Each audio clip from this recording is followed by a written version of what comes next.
বলে আগবাঢ়িছোঁ। ইছলামিক শিক্ষাক এক পবিত্ৰ দায়িত্ব হিচাপে গণ্য কৰিছে। পবিত্ৰ কোৰাণৰ নবী মুহাম্মদ সাল্লাল্লাহু আলাইহি ওয়াসাল্লামে হাদিসত শিক্ষাৰ গুৰুত্ব বাৰে বাৰে উল্লেখ কৰিছে। ইছলামত শিক্ষা লাভ কৰাটো বাধ্যতামূলক। পবিত্ৰ কোৰাণৰ হাদিসত শিক্ষাৰ বিষয়ে বিশেষ গুৰুত্ব আৰোপ কৰা হৈছে। কিন্তু ইছলামে কেৱল ধৰ্মীয় শিক্ষাই নহয়, সকলো ধৰণৰ আধুনিক শিক্ষা, বিজ্ঞান, প্ৰযুক্তিবিদ্যা, চিকিৎসা আৰু নানান ধৰণৰ জ্ঞান লাভৰ বাবে উৎসাহিত কৰে।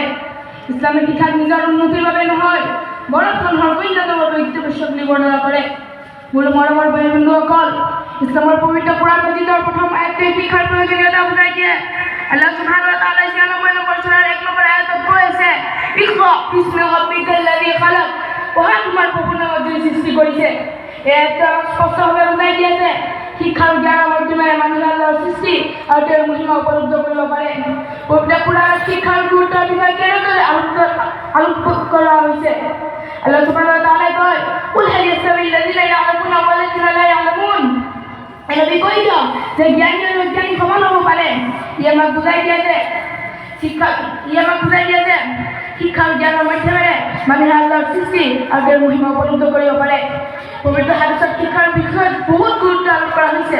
নবীয়ে কয়, মুছলিম প্ৰত্যেক মুছলমান ল'ৰা-ছোৱালীৰ বাবে জ্ঞান অৰ্জন কৰা বাধ্যতামূলক। ই আমাক বুজাই দিয়ে যে শিক্ষা কেৱল পুৰুষৰ বাবে সীমিত নহয়, নাৰীৰ ক্ষেত্ৰতো একে প্ৰাসংগিক। সুধীবৃন্দ, শিক্ষাৰ মুখ্য উদ্দেশ্য হ'ল দিন আৰু দুনিয়াৰ মাজত সমন্বয় ঘটোৱা।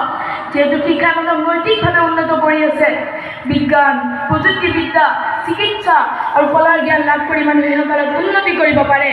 শিক্ষাৰ জ্ঞানৰ মাধ্যমেৰে সমাজৰ দৰিদ্ৰ, দুৰ্বল আৰু অসহায় মানুহক সহায় কৰিব পৰা যায়। আজিৰ যুগত য'ত বিজ্ঞান আৰু প্ৰযুক্তিবিদ্যাই দিশ উন্নত কৰি আছে, সেই ইছলামৰ আদৰ্শৰ সৈতে একমত। কেৱল বিজ্ঞানে আৰু প্ৰযুক্তি জ্ঞানে মানুহৰ জীৱন সহজ আৰু উন্নতি কৰি তুলিছে। চিকিৎসা জ্ঞানে মানুহক নতুন পথ দেখুৱাইছে।